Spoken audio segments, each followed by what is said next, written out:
sur ce webinaire d'Intellifox. Aujourd'hui, je suis avec Réoven et Nicolas. Nicolas qui est là. Bonjour Réoven. Bonjour Conrad, bonjour Nicolas. Bonjour, salut tout le monde. Alors, aujourd'hui, on a un sujet qui est vraiment trop cool, qui est de comment diversifier son activité et grandir au-delà d'Amazon. Alors, pour respecter un peu la tradition, on va quand même attendre que tout le monde soit bien présent, un minimum. Je ne pense pas à l'heure exactement. Où est-ce qu'on en est? Ah, on a un Christophe Sauvage qui est apparu. Maximin. Yes, toujours les mêmes noms, les mêmes personnes assidues. C'est top. Ah, ça vient. Je vous agresse direct, mettez le pouce bleu. C'est vrai, il faut y penser, et mettre un pouce vers le haut, parce que c'est un sujet important. Et voilà. Et en plus, on a un invité de marque, Réoven. Oh. Hello, merci pour l'invité de marque. C'est un simple invité. C'est pas tous les jours qu'on a un expert en marketplace qui va pouvoir nous éclairer sur ce sujet. Toi, tu as de l'expérience, tu as travaillé avec pas mal d'entreprises dans le domaine, alors que beaucoup des internautes vont être totalement débutants et ont l'expérience qu'avec Amazon. Et tu vas pouvoir éclairer tout ce qu'on va raconter. Ça va être enrichissant. Top. Dis-nous, Réoven, tu es où actuellement? Alors, moi, je suis actuellement à Tel Aviv. Yes. Voilà. Donc, je suis à Tel Aviv. En fait, je gère mon entreprise entre Paris et Tel Aviv parce qu'on a une équipe de développeurs ici avec lequel on développe un algorithme pour nous aider justement à mieux référencer nos clients sur les marketplaces. Et on a l'équipe opérationnelle qui est à Paris. Moi, je fais des allers-retours. Voilà. Génial. On a choisi Tel Aviv parce que c'est vraiment la graine de la start-up ici. Ça va très très vite, donc c'est pour ça qu'on a souhaité avoir un bureau ici et à Paris. Et voilà. Excellent. La multinationale avec le vivier de start-up en Israël. Je me trompe, c'est mince. En Israël, c'est ça. Qui est très très vivant.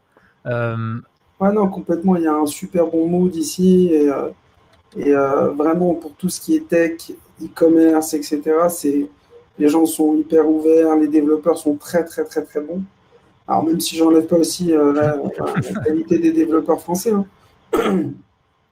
mais on va dire que voilà, les connexions se font très rapidement.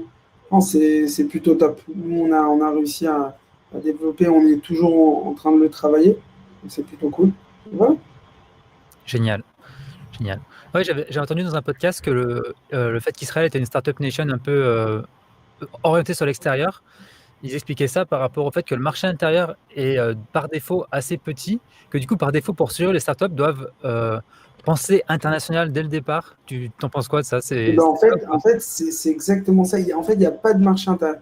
Ça n'existe pas.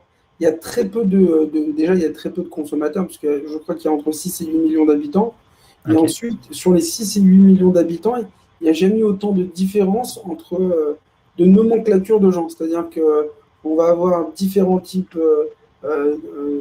dans la société, et donc ils vont tous consommer d'une manière différente. Donc c'est des mini-markets.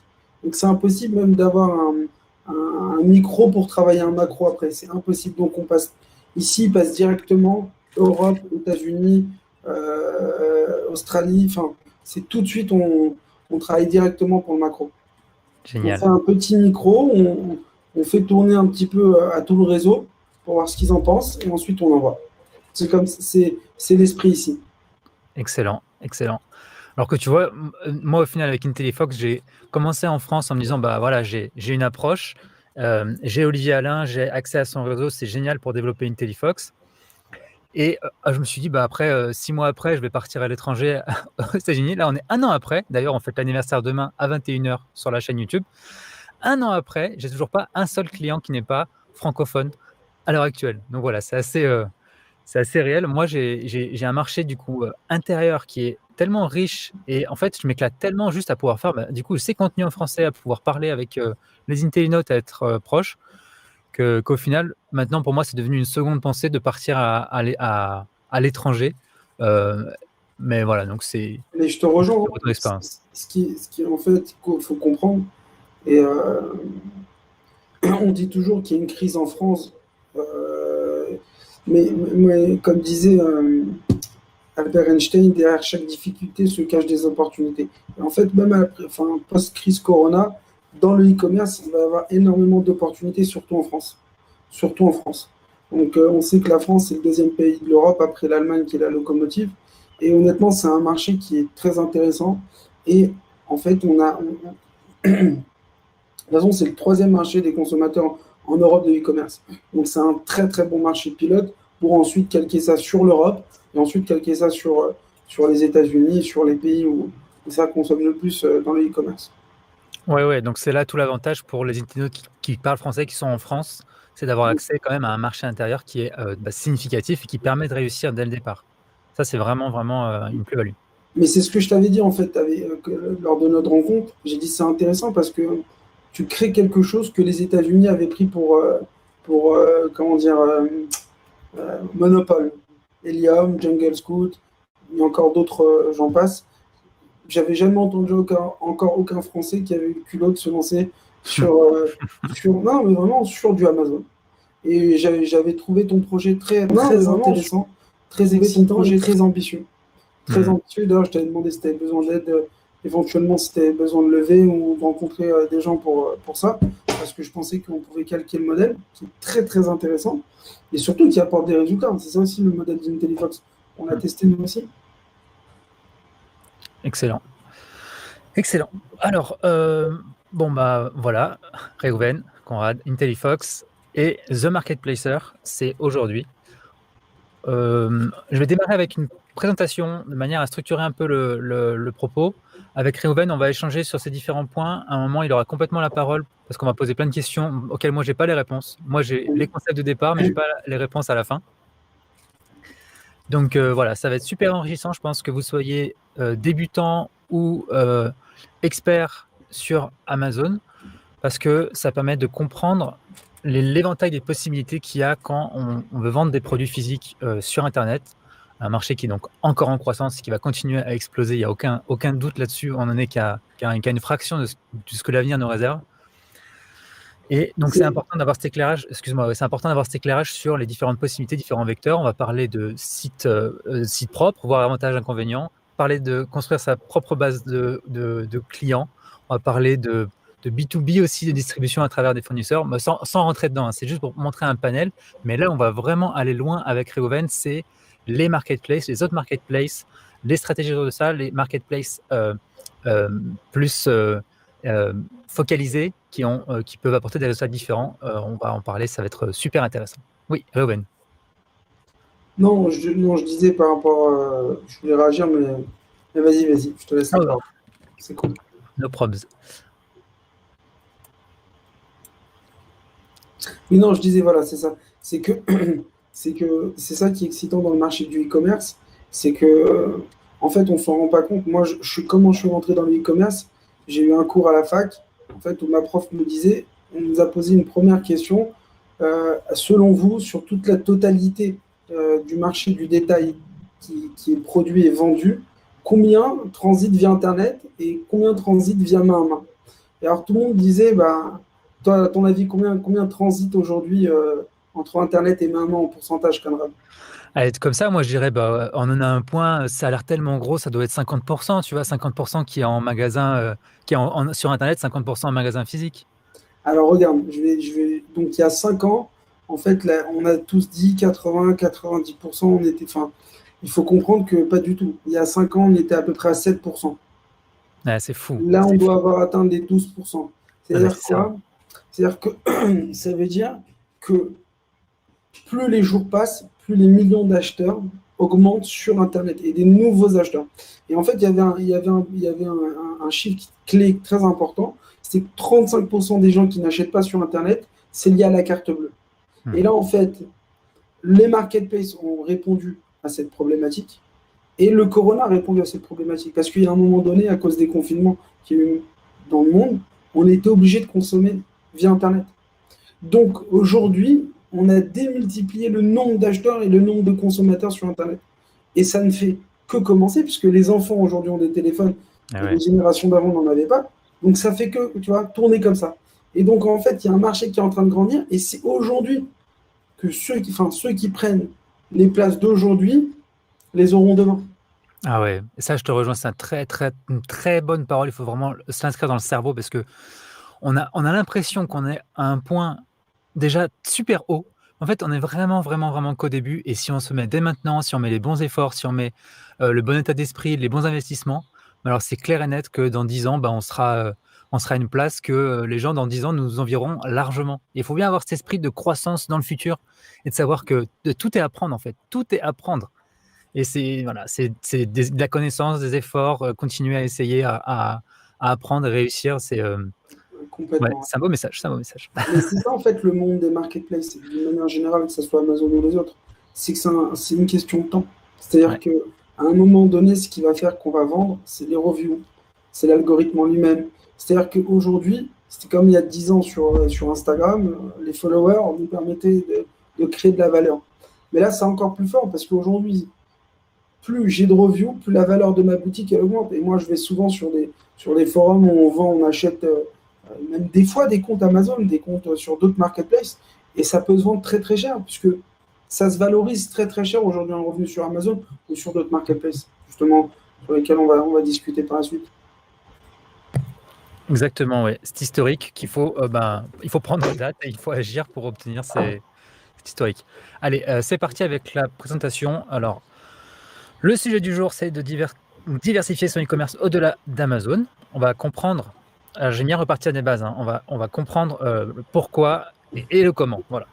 C'est important de bien poser les bases. Aujourd'hui, Reuven Golan, qui est le fondateur de themarketplacer.com, qui est expert en e-commerce et notamment en marketplace, qui nous éclairera tout au long de cette présentation sur le sujet du jour.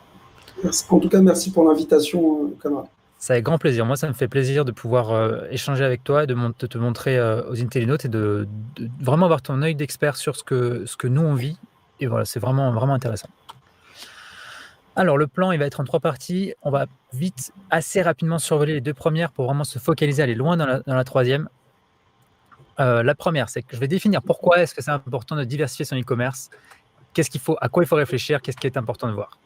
Ensuite, on va vraiment survoler, ça ne va pas être exhaustif, hein, c'est donc les différentes façons de diversifier son activité. Et après, là, on va essayer d'être exhaustif le plus possible, se lancer sur d'autres marketplaces, on va essayer de tout voir, les problématiques, les questions, comment on fait de la pub, comment on fait les logistiques. On va essayer de tout gratter et on va être là avec Reuven pour avoir toutes les réponses. L'importance de diversifier son e-commerce. Alors, ces diapositives, Reuven ne les a pas vues encore, je les ai faites il y a 1h30. Donc, si jamais, Reuven, tu as des remarques, des questions, n'hésite pas à me couper, à me poser des questions, à intervenir. Pas de problème. Et je confirme bien que c'est la première fois que je vois ces slides. Il n'y a pas de mensonge. Voilà. Sachant qu'après, il y a plusieurs opinions, donc c'est possible qu'on soit en désaccord sur certains points, c'est normal. Il y a faut tout pour faire un monde et il y a pas de. Il y a des. Voilà. Alors, moi, ce que je vois dans Amazon et ce que je vois tous les jours, c'est que c'est un super tremplin pour se lancer et aller très très loin. Il n'y a aucun doute, c'est une super opportunité. Sinon, je n'aurais pas fait un logiciel pour Amazon. Je ne serais pas là en train de vous dire optimisez vos fiches produits sur Amazon. C'est parce que j'y crois et parce que c'est quelque chose qui est vraiment incroyable. Moi, je pars toujours du principe du client. Le client va sur Amazon, il est super heureux. Et moi, quand j'étais client, quand je vivais dans un appartement, Amazon, c'était mon distributeur numéro 1 de trucs. Voilà. Je voulais acheter un truc, je vais sur Amazon. Même actuellement, quand je veux me faire livrer un truc dans mon fourgon, vous savez comment je fais? Je vais sur Amazon, je trouve un locker quelque part, je me fais livrer. C'est ultra puissant. Donc, on le veuille ou non, c'est génial. Mais Amazon n'est pas sans risque. Il y a plein d'opportunités, mais il y a aussi des risques. Je ne vais pas de manière exhaustive vous les lister, mais on a pu voir quand même des limites, et on peut voir des limites physiques, limitation de stock FBA, classique, le support vendeur qui est souvent à côté de la plaque, moi, ça me saoule. Avec Gaël, on fait d'ailleurs le support d'Amazon, en fait, je ne sais pas si vous le saviez, mais nous, avec notre support chez Intellifox, on aide les gens, même quand ils ont des problèmes sur Amazon, et parce que le support, il est infernal. Bref. Et donc, les clients d'Amazon, voilà, on les connaît. Moi-même, je suis client d'Amazon, donc quand j'achète, j'achète très facilement, mais aussi je retourne très facilement. Donc, c'est à prendre en compte. C'est une particularité d'Amazon. C'est pas forcément pareil dans les autres marketplaces, mais voilà, il faut le savoir. Il y a même des gens qui me retournent des chips, moi. Alors, je comprends pas. Elles sont délicieuses ces chips. Pourquoi tu me renvoies mes chips? Bref. Ah, t'as raison. Amazon, c'est vraiment un canal plein d'opportunités. C'est le numéro un aujourd'hui, hein. C'est-à-dire qu'aujourd'hui, ce qui est fou, c'est que les marques aujourd'hui, hier, qui avaient peur de faire du branding et de mettre leurs produits sur Amazon, ils se rendent compte qu'aujourd'hui, ils ont fait une erreur capitale sur leur développement. C'est qu'on ne peut plus se passer aujourd'hui d'Amazon. Et c'est là aussi l'opportunité, mais aussi si on canalise pas, on ne travaille pas comme il faut, ça peut être aussi un enjeu à la fin. Exactement, exactement. Ah, et ça me fait penser d'ailleurs, alors je ne vais pas divulguer la source, mais quelqu'un de ma famille qui travaille pour un grand groupe dans l'hypermarché, pas dans l'hypermarché, mais dans la production de produits qu'on trouve en hypermarché. Et là, ils sont en train de se mettre sur Amazon, mais c'est dans l'épicerie, donc c'est un peu compliqué parce qu'il me dit, en gros, Amazon pour nous, c'est l'équivalent d'un hypermarché. Des hypermarchés en France, il y en a 5000. Mais voilà, ils comprennent le potentiel, ils y vont. Mais eux, ils sont déjà diversifiés par nature. Bref, suite. Diversifier ses canaux de distribution, c'est comme diversifier ses finances. Que ce soit diversifier vos investissements, diversifier vos sources de revenus, c'est toujours une bonne chose. Si l'AMF vous le suggère pour vos investissements, c'est que c'est plutôt une bonne idée. La base, c'est de limiter les risques. Que dès qu'on a dans un système, quel qu'il soit, quelque chose qui prend 100% d'un rôle, donc là en l'occurrence la distribution, si c'est Amazon à 100%, si Amazon a un problème, si vous faites dégager, si votre fiche produit a un problème, vous n'avez plus rien. Donc diversifier, c'est par nature intrinsèquement bon, mais on va quand même voir qu'il faut le faire comme il faut, et il faut le faire au bon moment, et il faut le faire en ayant conscience de ce que ça implique comme risque aussi. Donc ça, c'est comme objectif de pérenniser son activité, de faire en sorte que c'est pas la mort de l'activité si Amazon nous lâche, et d'établir sa marque plus largement. Ça, c'est vraiment un autre bonus de si on arrive à être disponible sur plus d'endroits, c'est de montrer que cette marque-là n'est pas juste une marque comme les marques chinoises qu'on peut voir sur Amazon, qu'on voit nulle part ailleurs, qu'on ne connaît pas. Voilà. Alors moi, j'aurais dit, c'est aussi permettre de faire du branding d'une certaine manière. On l'expliquera un petit peu par la suite. Mais moi, ce que j'aurais rajouté aussi, c'est de grower des ventes. C'est-à-dire qu'au final, je diversifie, c'est vrai, pour limiter les risques, pérenniser son activité, faire du branding, mais augmenter aussi le volume de vente. Non, mais il a raison. Tu as 100% raison. Tu as 100% raison. On augmente les ventes. Oui. Non, mais c'est vrai que je ne suis pas focalisé sur le bon truc là. Complètement. Ok. Alors, il y a différentes façons de diversifier son activité. Comme je disais, le principe, c'est que je ne vais pas être trop exhaustif là-dessus, puisque le temps file, le temps passe plutôt vite, et notre but, c'est de voir quand même réouvrir. Alors, il y a toute l'approche quand même. Il faut bien comprendre ce qu'on est en train de faire. Ce qu'on est en train de faire, ça tranche avec le modèle du passé. C'est que avant, dans un peu le classique, on avait une marque, on trouvait des distributeurs qui vendaient, donc on faisait du B2B, on trouvait des distributeurs qui vendaient, eux, au magasin ou qui vendaient à des catalogues. On se faisait donc référencer. C'est le old school. Et la transition qui est faite depuis que Amazon, c'est le direct to customer. C'est que les marques, donc vous, vendez directement vos produits sans intermédiaire. Je mets des guillemets parce que l'intermédiaire, ça reste quand même un peu Amazon. Mais c'est quand même direct. C'est vous qui maîtrisez votre fiche produit, c'est vous qui maîtrisez votre marketing, et vous vous reposez sur personne d'autre. Et ça crée une meilleure adhérence entre votre identité de marque, un meilleur contrôle sur ce que vous faites et la façon dont vous le distribuez. Il y a des alternatives à ça. Les alternatives, c'est donc la création de son propre site, où on va... créer le propre site, j'avais évoqué l'idée avec Réhouven, et il m'a dit non, ça, faut pas faire. Faut pas faire parce que si tu regardes tous les sites historiques, ils se sont tous transformés en marketplace petit parce qu'ils valorisent leur trafic. Et c'est ça qui est vraiment intéressant à comprendre, c'est qu'il y a des difficultés inhérentes à la création de son propre site. C'est pas non plus une solution qui est parfaite. Alors, il y a des difficultés techniques. Ça, il y a plein d'outils pour le résoudre en ligne. C'est pas un frein global, mais ça reste quand même, il faut créer un site. Bon. Mais là où ça commence compliqué, les 2 points suivants sont vraiment essentiels, c'est qu'il faut attirer des clients sur son site. Donc ça C'est veut ça. dire faire de la pub, faire du bouche à oreille. Ça, c'est trop dur. Alors en fait, Conrad, si je peux me permettre, moi j'ai Vas-y. toujours en fait considéré un site internet par rapport à une marketplace, c'est comme si en fait tu ouvrais un magasin en fait dans un désert. Il n'y a Oui. pas de passants et tu viens avec des flyers pour essayer de voir dans les villes à côté si des gens peuvent venir. Et c'est compliqué. Ou bien, pourquoi pas, ouvrir sa boutique dans le plus grand mall du monde à Dubaï, par exemple, avec des règles. Les premiers de la classe seront toujours les plus mis en avant.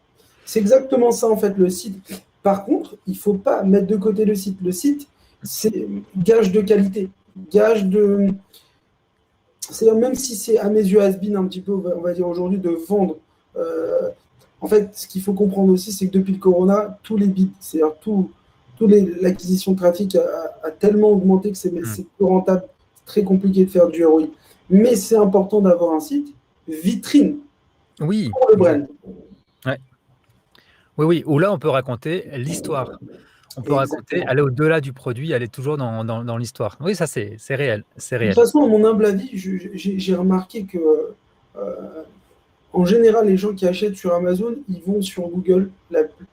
Presque 50% des gens qui achètent, ils vont sur Google aller rechercher si le produit, en fait, il en vaut la peine d'être vendu ou pas. Parce qu'il y a beaucoup de gens qui font cette erreur-là, en fait, c'est de vendre et de dire on ne va pas faire de site. Et en fait, comme on ne les retrouve pas sur Internet, on se dit c'est du chinois, laissez tomber, c'est de la zut, on se fait avoir.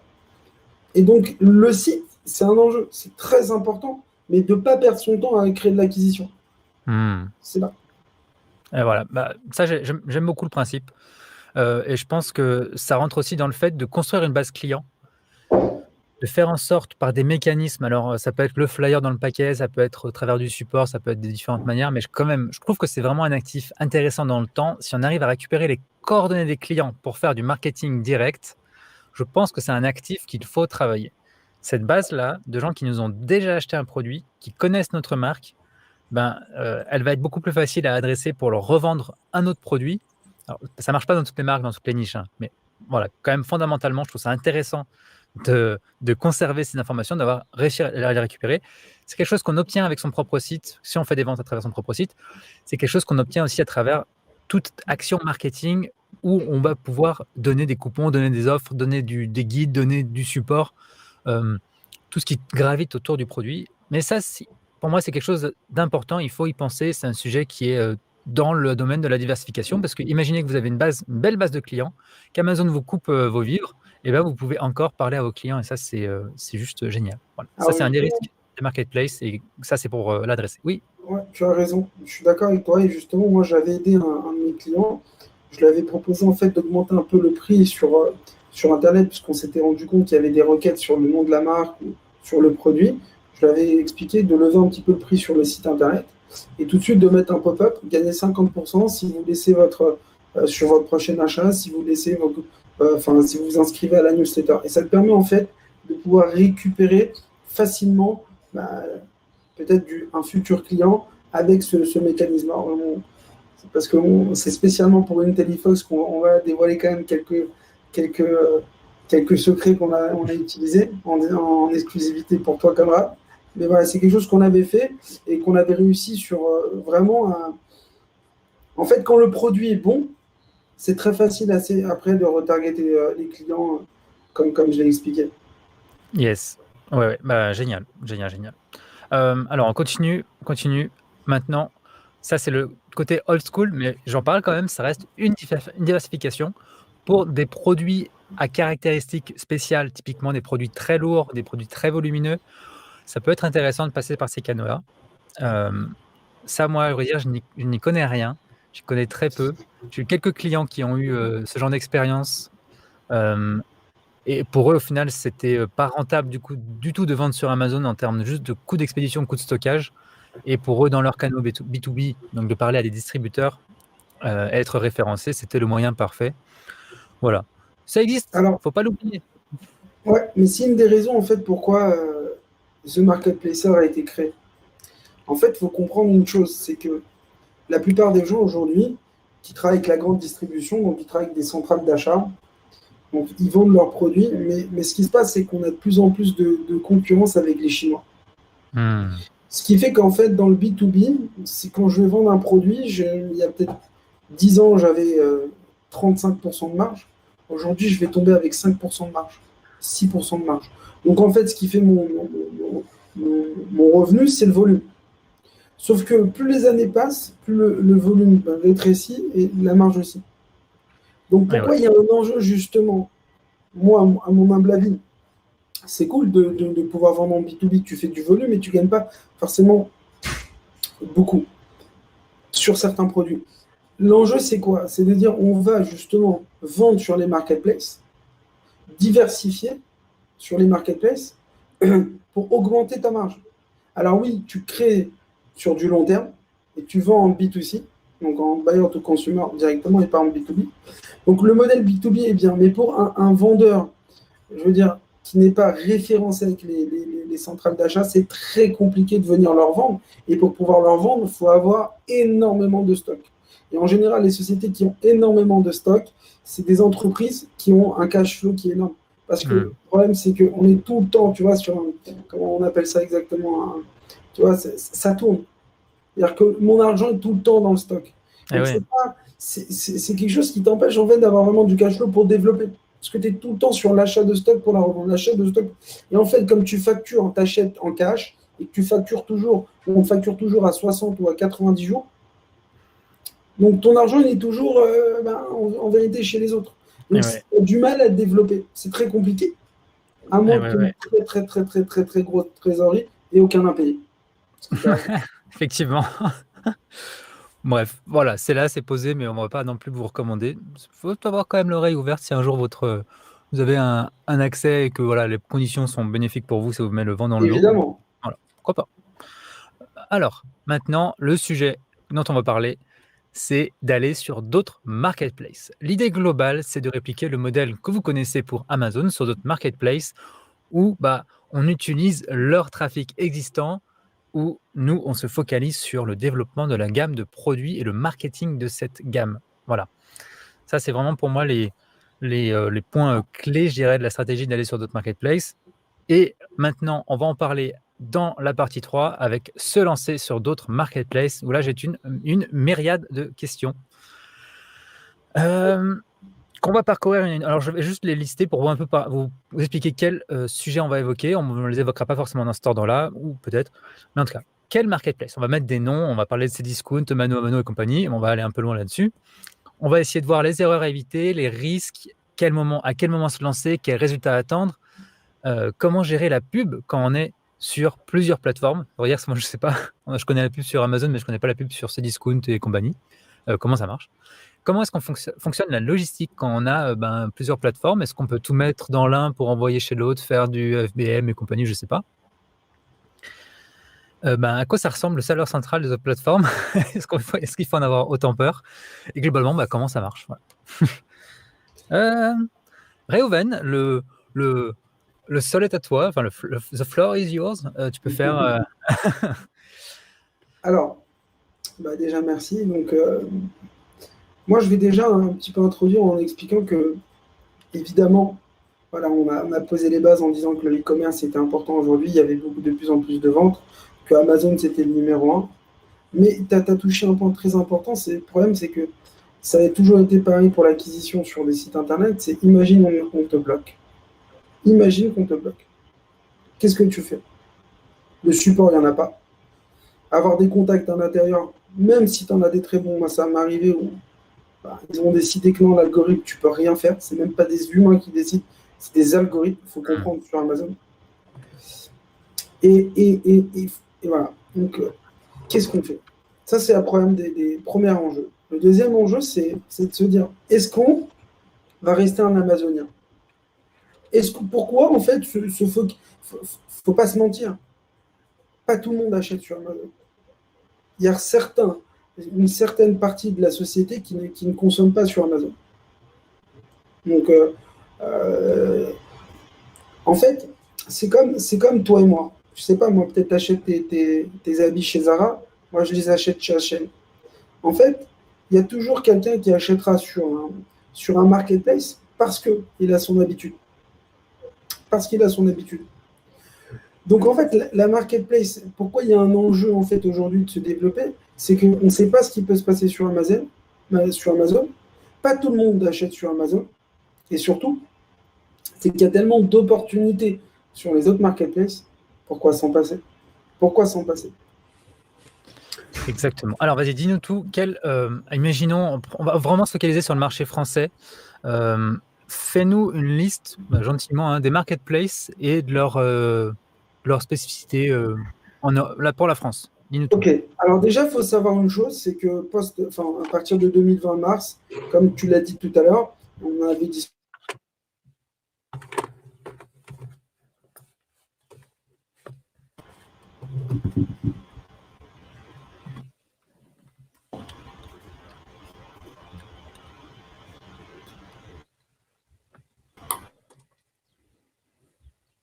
Je ne sais pas si c'est moi qui suis Non, hors jeu. c'est les aléas du direct, c'est Réhouven qui a. Ah, c'est Ruben. Ah, Oui. c'est bien d'être trois. C'est bien d'être trois parce que moi, comme ça.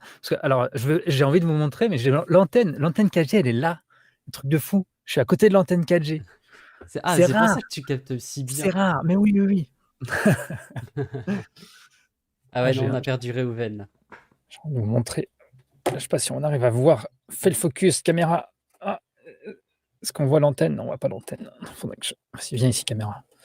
Je fais un peu de divertissement pendant ce temps. Voilà, ça fait l'animation. Profitons à dire bonjour à toutes les personnes qui sont passées et merci. Et surtout, pensez à mettre le pouce bleu pour nous aider, pour nous soutenir. Et notez bien toutes vos questions pour la fin du webinaire. Comme ça, au moins, on répondra à toutes les questions avec Réhouven quand il sera revenu. Oui, il va revenir. Il va revenir. Bon, en tout cas, j'espère que tout le monde va bien. Oui, c'est... Voilà. Il y a combien de pouces bleus sur la vidéo là, hein? Il n'y en a que 13. On est 41, il n'y en a que 13. Comment ça, il n'y a que 13 pouces bleus? Alors, un pouce bleu, je vous rappelle que c'est mettre un like sur la vidéo. Et à quoi ça sert de mettre un like sur la vidéo, dis-nous, Nicolas?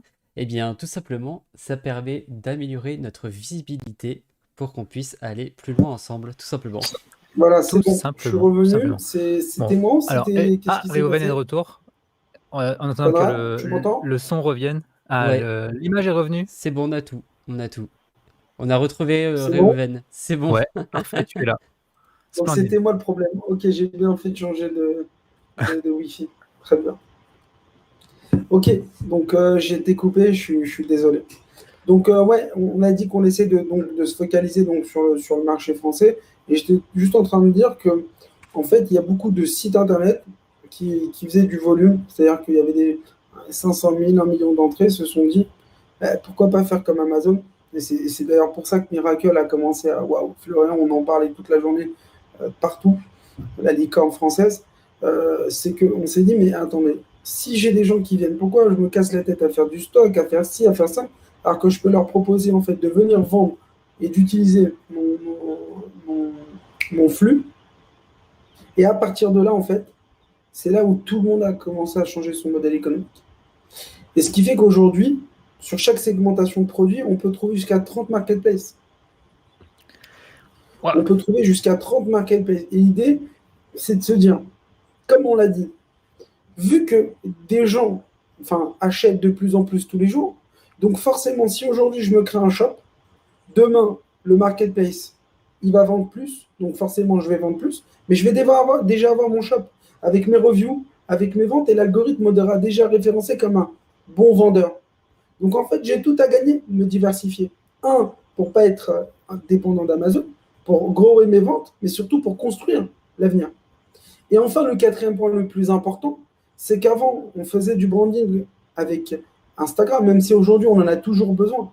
Mais aujourd'hui, quand on va faire une requête sur le nom de votre marque et qu'on voit sur Google qu'il est vendu sur 30 marketplaces, je peux vous dire que les gens disent « Ah, ça, c'est du sérieux.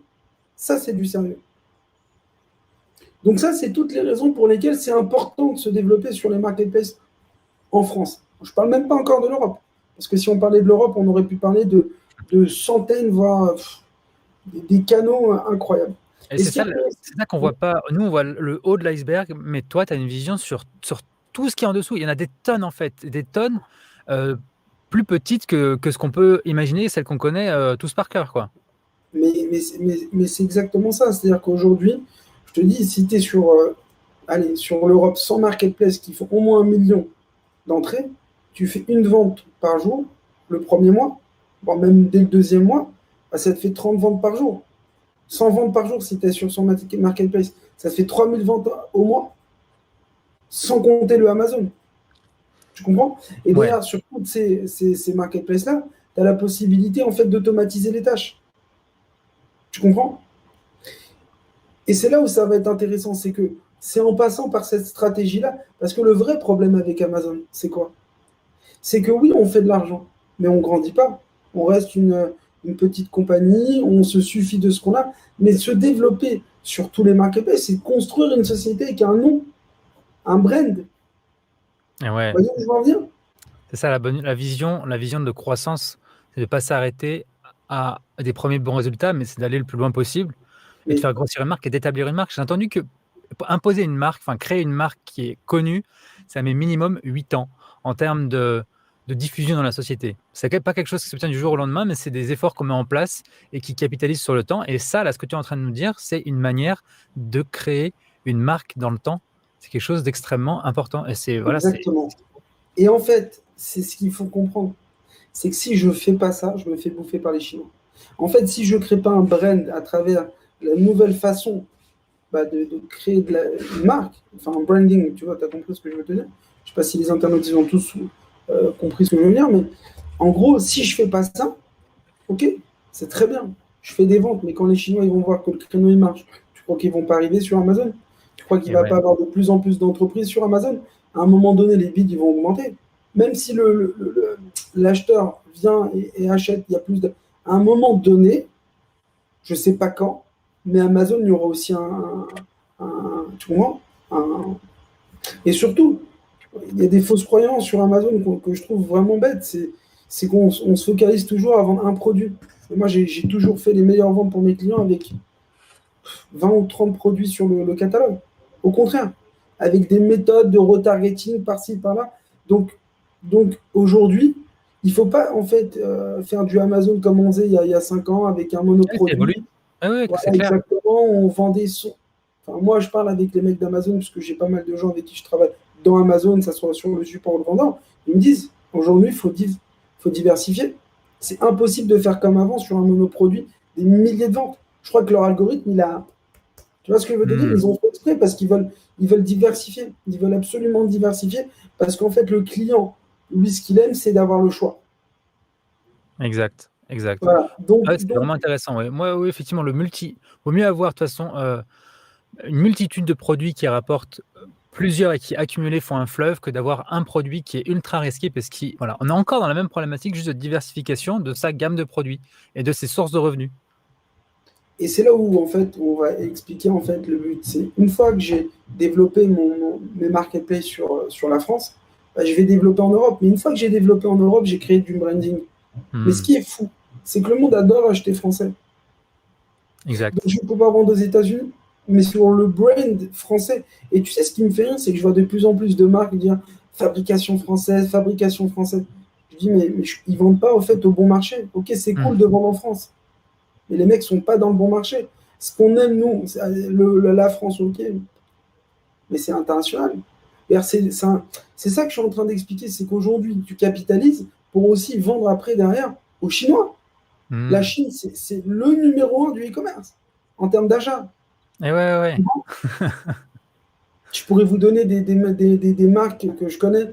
Où, nous, justement, on est en train de voir justement sur les États-Unis, Walmart, et derrière de travailler aussi sur des canaux avec la Chine. On est en train de créer des relations. C'est pour ça que je vous dis, c'est bien de faire Amazon. Mais Amazon, c'est comme si tu dirais, bon voilà, je gagne ma vie pour moi, comme un égoïste, sans créer de la valeur autour de moi.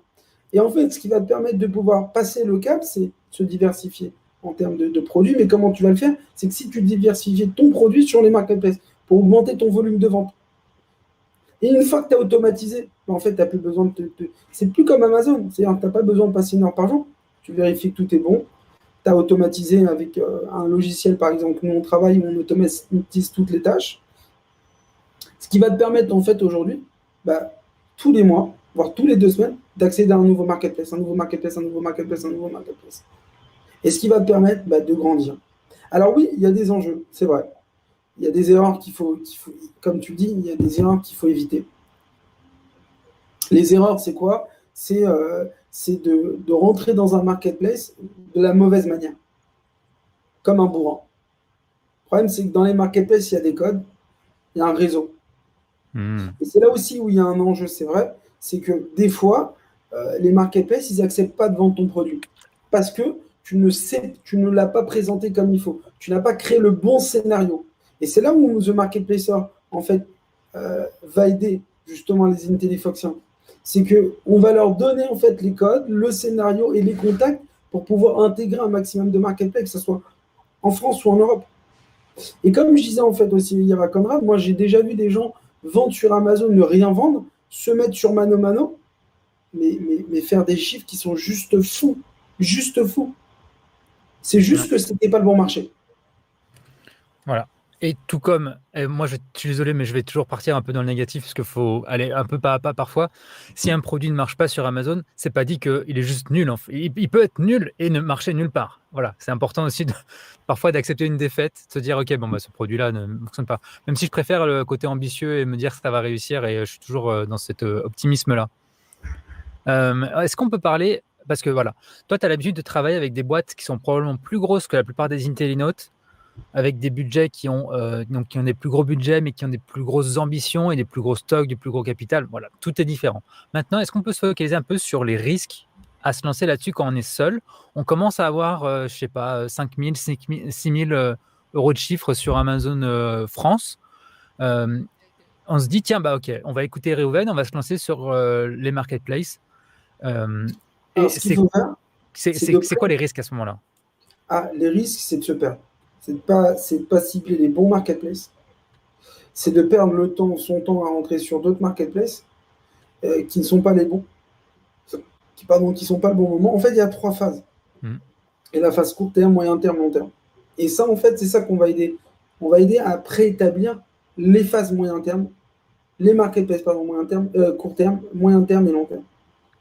Et on va créer le scénario qui est autour. Parce que le scénario qui est autour, il est important aussi. C'est ça que je vais expliquer. C'est pour ça qu'il faut un site internet de qualité. De qualité. On s'en fout que ça soit un site vendeur, mais de qualité, avec un bon Instagram. Parce que malgré tout, quand on fait des requêtes sur Internet, on va voir le site, mais on reclique toujours sur l'Instagram. Parce que c'est. Donc, à un certain moment, il faut avoir un scénario. Il faut bien targeter les bons marketplaces. Parce que si demain, tu rentres sur 10 marketplaces, mais en fait, tu vends des shampoings sur Mano Mano, je veux dire, t'en vendras aucun. Ouais, donc il faut les classer et les prioriser et y aller étape par étape. Exactement. Et surtout, quand tu passes par une société comme The Marketplacer avec qui on travaille, par exemple sur Cdiscount, Mano Mano, etc., tu peux, au lieu de payer ta boutique 30 ou 40 euros par mois, avoir 6 mois d'offert, 3 mois d'offert. Tu comprends? Okay. Ou bien comme eBay, où la plupart des gens, je suis sûr, qu'ils ont déjà essayé de se mettre sur eBay, ont remarqué qu'ils se sont fait tout de suite bloquer alors qu'ils ont mis le cabis.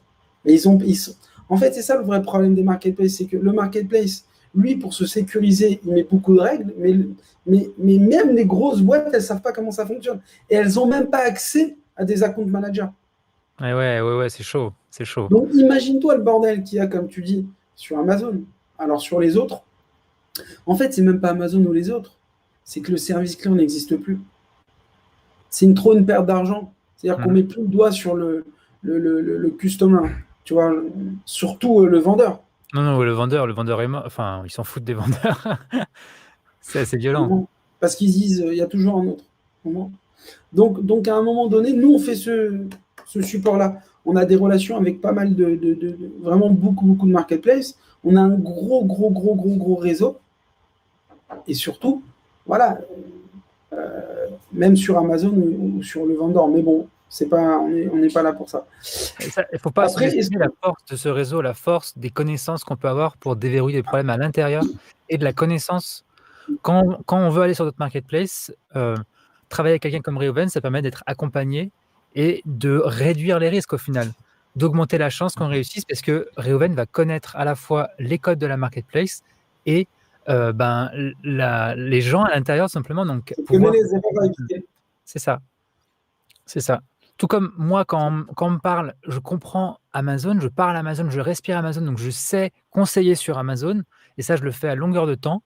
Et ben, Réoven, lui, va capable d'ouvrir sur d'autres marketplaces, et c'est une richesse qui est incroyable. Voilà, je trouve ça vraiment, vraiment trop cool. Même si on accompagne, c'est-à-dire que même si sur Amazon aussi, en fait, le marketplace, c'est obligé d'être performant dans tous les marketplaces. Et c'est Amazon qui te permet de comprendre aussi les autres marketplaces dans l'algorithme, tu comprends, dans la façon de travailler. Et ce qui est bien, c'est qu'il y a des marketplaces où il n'y a pas besoin en fait, de faire de publicité. Tu comprends? Il n'y a pas. Il faut comprendre, le seul marketplace qui fonctionne comme ça, c'est Amazon. Ouais, c'est vraiment Et c'est focalisé pour la compliqué. pub. Ouais. Exactement. C'est le seul qui est aussi compliqué d'utilisation. Et je vais vous dire, c'est que les autres, ils ont peut-être beaucoup d'acheteurs, mais ils ont moins de vendeurs parce qu'ils sont tous sur Amazon, entre guillemets. Donc, c'est une opportunité aussi d'ouvrir des shops. Et comme je le disais il y a longtemps, aujourd'hui, tu peux limite aller à la banque demander un crédit si tu as 1 million de followers sur Instagram. Bah, demain, c'est pareil. Demain, tu as 20 boutiques avec des reviews. Moi, j'ai un de mes meilleurs amis qui a revendu sa boîte en France, juste avant le Corona. C'était une société donc, qui faisait du Airbnb. Il avait à peu près 25 appartements. Il avait par contre un compte Airbnb avec 500 avis positifs, 4,7. Il a revendu sa boîte, je crois, 350 000 ou 400 000 euros. C'est pas énorme, mais tout s'est basé sur son compte. C'était pas ses appartements, c'était des appartements. Donc aujourd'hui, il faut pas mettre de côté le fait que la boutique, en fait, on fait du brand sur notre société, pas sur notre produit.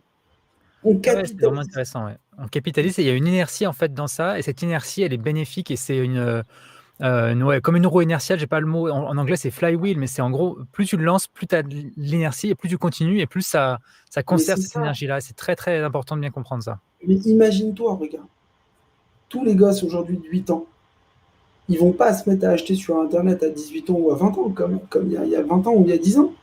C'est-à-dire qu'en fait, le nombre d'acheteurs qui est nouveau sur Internet, le chiffre est dingue. Sauf que, est-ce qu'on va être en retard ou on va être au bon moment? Tu vois, encore. Oui. On se dit toujours, merde, j'ai raté la vague. J'ai raté la vague. C'est une vraie croyance, c'est dur, ça fait mal au cerveau. Hein. J'ai raté la vague, ça tue des entrepreneurs, ça. Hein. C'est terrible. C'est vrai, hein. Il ne faut pas croire qu'on rate une vague, il faut juste comprendre qu'on est dans la vague en ce moment, et que les mecs, le dicton, c'est toujours, il y a 2 bons moments pour planter un arbre. Il y a 20 ans ou aujourd'hui. Ouais, sauf que voilà, toi tu peux agir, c'est maintenant. Et c'est clair que tout ça est en continuelle croissance et en explosion. Et là, mais j'adore le truc, c'est qu'aujourd'hui, les gamins qui ont 8 ans, dans 10 ans, ils auront déjà consommé, et ils seront dans une façon de consommer complètement différente. Et il ne faut pas essayer de les adapter à notre façon de fonctionner dans le passé, mais il faut suivre la mode, suivre le marché pour être positionné là-dessus.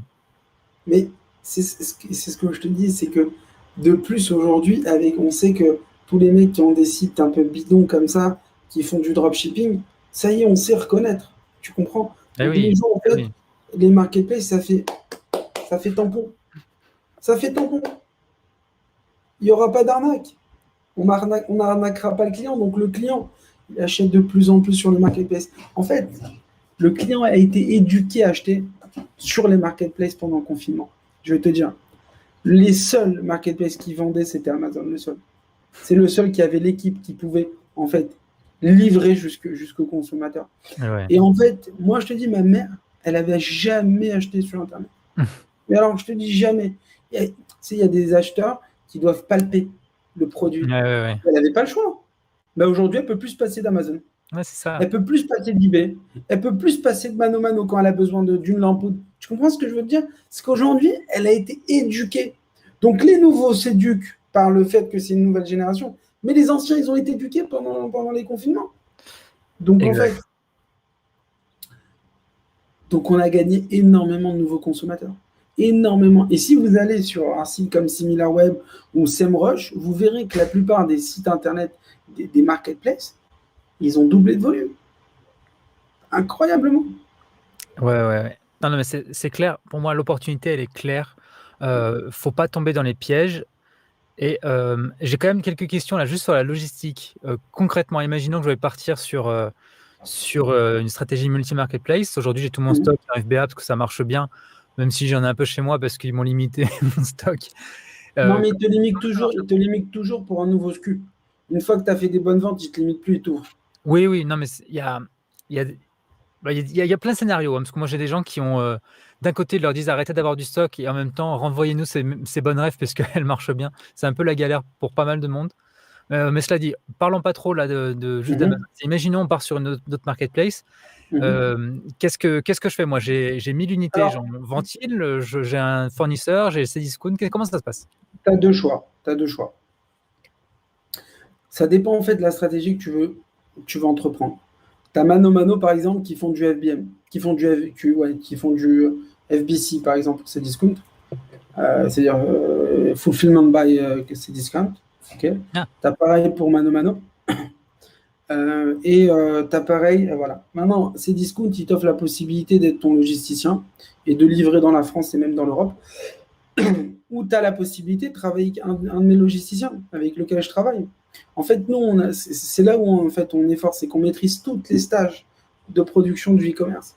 C'est-à-dire que l'idée, c'est que si demain, tu envoies Amazon, top. Mais si tu envoies ton logisticien, derrière le logisticien, il va stocker ta marchandise et il va travailler sur le B2C, sur toutes tes autres commandes. On va automatiser avec le logisticien.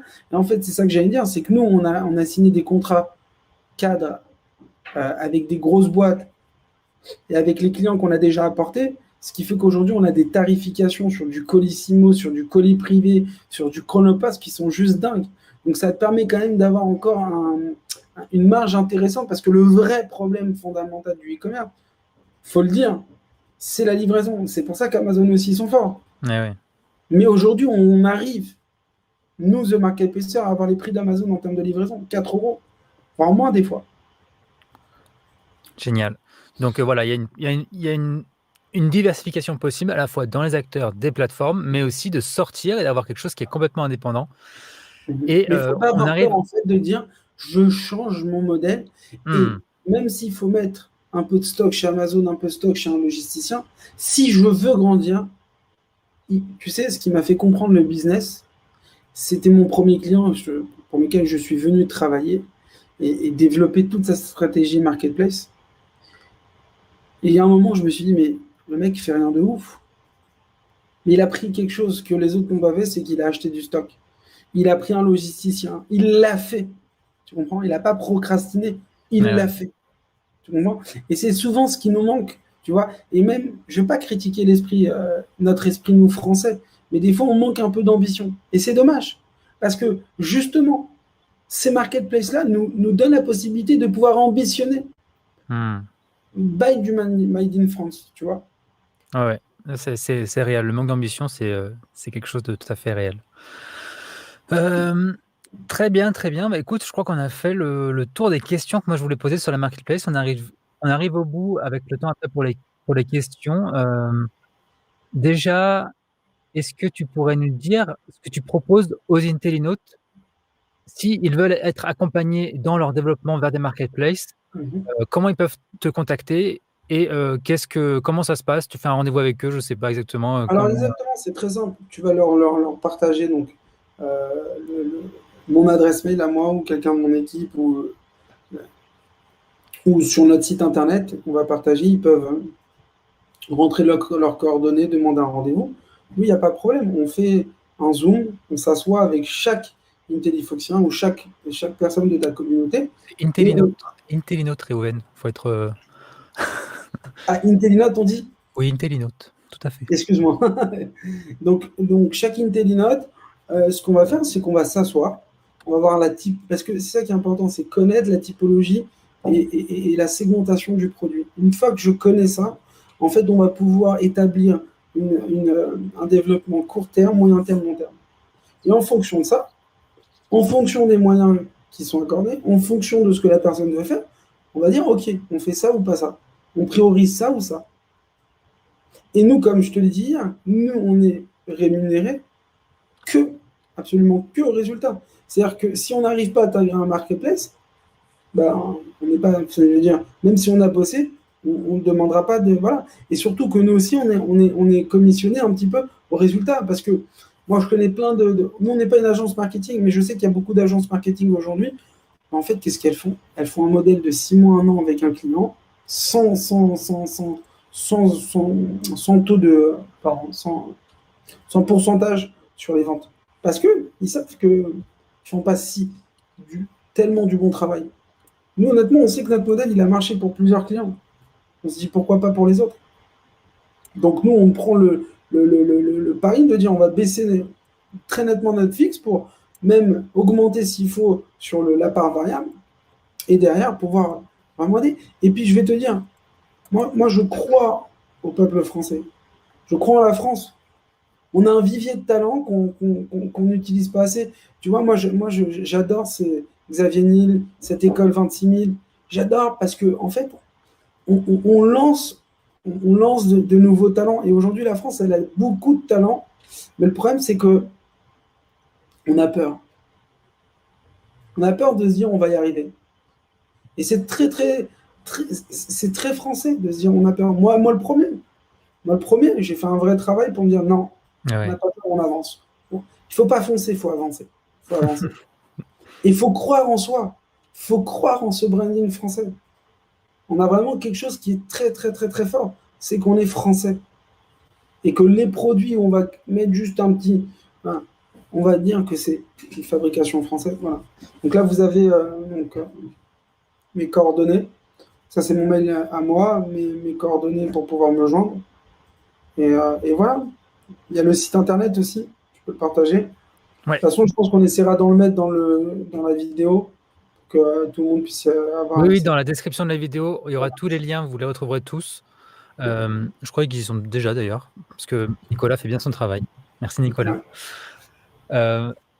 Oui, je confirme, c'est déjà dans le lien vers le site est déjà dans la description. Top. Parfait.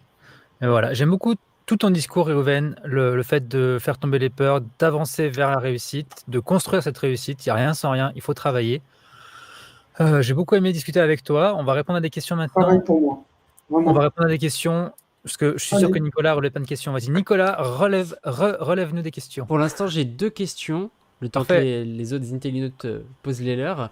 J'ai Laurent Bout qui demandait le stock, il est où? Donc certainement par rapport à plusieurs marketplaces, mais je crois que tu en as parlé par rapport aux logisticiens. Mais ouais, développer un peu plus comment du coup gérer son stock sur différentes marketplaces. Alors, justement, donc, je l'ai expliqué. Tu as 2 choix. Ou bien d'envoyer ton stock à Cdiscount et de vendre ton produit donc, sur Cdiscount et d'utiliser aussi la partie logisticien de Cdiscount qui va pouvoir en fait revendre. C'est-à-dire que si tu déclenches une vente sur ManoMano, pas ManoMano mais sur eBay par exemple, il fait office de logisticien. On crée Comme l'automatisation via API, voilà, il reçoit la commande, il envoie, etc.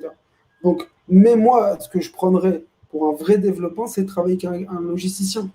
C'est de ne pas avoir peur de travailler avec un logisticien qui travaille bien et qui va pouvoir te permettre en fait de vraiment te développer. Parce que le modèle FBA, on ne se rend pas compte, mais sur les années, même les frais FBA augmentent. Ah ouais. Augmentent et augmentent. On ne s'en rend pas compte, mais Amazon, bah, ils se gavent. Ils se gavent. Oui, ils sont là, effectivement, et leur prix augmente, et on est à leur merci tant qu'on n'est pas diversifié. Donc, avoir une logistique diversifiée est une très bonne chose. Ça, c'est effectivement une solution. Voilà, j'aime beaucoup, c'est cool. Alors, du coup, ensuite, j'ai eu une question donc, de HA1 Distribrand. D'ailleurs, je crois qu'il s'est abonné pendant le live, donc merci beaucoup. Donc, il dit salut, quelle différence avec un intégrateur de flux de type Shopping Feed ou Lengo? Alors, Ok. attends, Réhouven, faut que je te prévienne. Là, tu parles avec le plus gros client d'IntelliFox. Il n'y a pas de plus gros client sur IntelliFox. Là, c'est du lourd. C'est du Très lourd. bien. Alors, moi, je peux travailler, justement, moi, mon but, c'est que sur le long terme, de travailler avec moi, justement, j'ai mes entrées chez pas mal d'intégrateurs de flux. Moi, j'utilise personnellement pour pas mal de mes clients Channel Advisor, c'est le number one. En fait, l'idée, moi, c'est pas de diffuser ton Catalogue. comment dirais-je, ton catalogue. Moi, l'idée, c'est de retravailler ton catalogue comme il faut. C'est de prioriser les marketplaces qu'on va rentrer.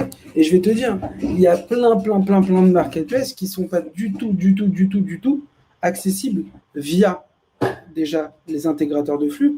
Et ensuite, je vais te dire la vérité, c'est qu'il y a des marketplaces, tu peux travailler avec des intégrateurs de flux, ils t'accepteront pas. Demain, je te donne un exemple. Je ne sais pas ce qu'ils vend ton plus gros client, mais s'il veut faire du Zalando ou des très grosses marketplaces, Ils vendent des vêtements. sans The Marketplacer, ça peut être très compliqué d'y rentrer sans relation. Tu m'as dit qu'ils vendent quoi, pardon? Des vêtements. Ah bah voilà, on a touché le point. Donc, combien aujourd'hui en Europe il y a de possibilités de marketplace? Mais c'est très compliqué d'y arriver. Smalab, Harold, mais combien il y en a? Combien? Zalando. Demain, tu peux travailler avec Channel Advisor. Si Zalando ne te donne pas la qualification pour pouvoir vendre, ne te donne pas la possibilité de vendre, tu ne peux pas vendre. Donc là aussi, nous, on a une valeur ajoutée, c'est qu'on va pouvoir te faire rentrer sur les marketplaces. Un intégrateur de flux n'a pour but et fonction que de dire, d'abord, il faut que tu ouvres ta boutique. Nous, on va juste intégrer le flux. Mais bien sûr, on va travailler sur... De toute façon, le long terme, moi, j'ai des partenariats avec Channel Advisor et d'autres intégrateurs de flux. Oui, de toutes les manières, on va travailler avec eux. Moi, mon algorithme et ce qu'on a développé, c'est que on va automatiser toutes les tâches et on va augmenter le référencement naturel sur les marketplaces. Mais ce n'est pas quelque chose qu'un intégrateur de flux fait. Nous, on travaille avec les intégrateurs de flux. Voilà. Ouais, tout à fait. Non, mais vous n'êtes pas juste là pour dire utilisez tel logiciel, tel truc. Vous êtes là pour prendre en main et aider, assister à l'intégration sur votre marketplace, d'aller vraiment loin dans cette démarche. Mais tu sais, je suis choqué, Conrad, que sur LinkedIn, il n'y a pas encore de métier qui s'appelle marketplacer. Non, mais je suis sérieux. Non, mais c'est vrai. Mais je pense que tous les internautes, ils le savent. Tu C'est un t'imagines, métier, ça fait 5 ans qu'on vend sur les marketplaces. Ouais. Tu as des head of e-commerce qui vendent encore sur leur site internet, qui font de l'acquisition et qui font encore du Instagram. Mais tu sais, comme j'ai quelques réunions avec Zalando, je vois les clients, les volumes qu'ils font, mais c'est impressionnant. Et en Europe, c'est fou parce que il y a tellement de marketplaces qui se sont ouverts. Et en fait, les petites plateformes comme The List, je ne sais pas si c'est ce que c'est ton client, mais c'était des petits sites internet en fait, mais qui sont devenus, comme je l'ai expliqué, des marketplaces qu'on peut intégrer. Voilà. Génial. Et derrière aussi, on maîtrise toute la connaissance de Miracle. C'est-à-dire que Miracle, en fait, a créé la partie client du marketplace, et la partie, vendeur du marketplace. Et nous, aujourd'hui, on sait faire l'intégration dessus. C'est pas, même un intégrateur de flux ne le fait pas.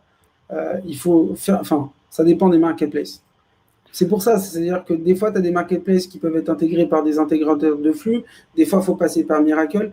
En fait, c'est un monde tellement compliqué qu'on est là pour y apporter une simplicité. Excellent. Alors, on va bientôt clôturer ça. Ouais. Il y a une dernière question de Quentin sur l'automatisation. Excuse-moi, Nicolas, je fais ton... Vas-y, prends mon boulot, il n'y a pas de problème. Dernière question de Quentin qui parle de quel logiciel, alors là c'est très précis, quel logiciel pour gérer l'automatisation du stock si on est sur plusieurs marketplaces, donc j'imagine que c'est un connecteur de flux. Non, c'est pas un connecteur de flux. Je me disais, non, pas non, c'est pas un connecteur de flux, c'est un logiciel qu'on est en train de développer, mais en vérité, je vais te dire, pour brut, c'est un API, mais c'est un API très fin qu'on utilise avec les logisticiens. Bon, bref, c'est tout un travail, mais oui, aujourd'hui, moi, sur tous mes clients, aujourd'hui, on envoie le stock. Toutes les 30 minutes, on réajuste le stock. Donc, en fait, on ne peut pas avoir de commande quand on est en rupture. C'est ça qui est top. C'est-à-dire qu'en fait, mes Allô? clients, comment ça se passe? On va chercher, on l'envoie au logisticien avec l'étiquette. Okay. Ensuite, qu'est-ce qui se passe? Le logisticien récupère aussi les documents qu'il doit mettre dans le colis. Derrière, ce qu'il fait, il fait le boulot. Derrière, il envoie le numéro de tracking à mon logiciel et mon logiciel le renvoie à qui? Derrière, il le renvoie au marketplace. Ensuite, on fait l'information, on envoie l'information de stock, on gère les retours et on gère les annulations. Tout automatique. Maintenant, c'est sûr que quand il y a du volume, il faut quand même gérer de temps en temps, voir si le colis, il n'a pas eu de problème, il arrive à bon port. Ça, c'est un être humain, il n'y a qu'un être humain qui va pouvoir faire ça. Ce que je veux dire. Mais ça permet en fait d'automatiser, parce qu'imagine qu'il fallait remplir des documents, qu'il fallait créer la commande à chaque fois sur le serveur du livreur. Tu comprends? C'est des heures de travail, des heures. Là, ça permet en fait d'avoir moins d'employés, d'avoir moins de temps à gérer et d'automatiser. Putain, on a des machines aujourd'hui, on a des ordinateurs. Si on n'automatise pas aujourd'hui, je ne sais pas ce qu'on peut faire. C'est Et clair. derrière, on développe un algo qui va pouvoir permettre, sur les moyens, les gros marketplaces et les petits, de mieux ranker dans le SEO. Très bien, Organiquement, pardon. très bien. Mais j'espère que tu ne feras pas trop de concurrence à IntelliFox quand même. Oui, non, mais c'est pas du tout la même manière que tu fais toi. Alors, on va. Non, mais t'inquiète pas, il y a pas de. On va clôturer ça parce que le temps file et on est arrivé au bout du temps. Il y a 3 dernières questions. Antoine qui dit quel volume. Je vais y répondre moi-même, hein. Tu me corriges s'il y a un problème, Reuven. Quel volume mini de vente pour travailler avec Reuven? Pour travailler avec Reuven, il n'y a pas de volume minimum. Je dirais que c'est une ambition minimum. Il faut avoir l'envie de croître en mettant les moyens qu'il y a derrière. C'est ça. La tranche de prix de la presta, alors on avait parlé d'un prix, mais il n'est pas encore fixe, donc je ne vais pas annoncer de prix. Par contre, ce qui est sûr, c'est que c'est au résultat. Donc, si vous vous engagez à faire la presta et que derrière ça ne marche pas, ou que ça ne vous convient pas, ou qu'il y a un problème, c'est satisfait ou remboursé. Pareil, moi je Spécialement pour oui, spécialement pour les Intellinotes. Je précise que moi, là-dessus, je ne touche aucune commission. Là, c'est vraiment parce que j'ai confiance en Reuven, j'ai confiance en le fait qu'il est capable de vous donner des bons conseils dans le domaine et de vous emmener sur des marketplaces. Donc, c'est après à vous de faire votre expérience, c'est à vous de voir avec Reuven. Et quel nom a le site, Emmanuel? Je suppose que c'est le site de Reuven que tu veux savoir, c'est themarketplacer.com. Le lien dans la description. Le lien dans la description. Merci beaucoup Reuven, merci beaucoup aux Intellinotes, merci beaucoup Nicolas, merci beaucoup à toi Nicolas. Bien aboyé.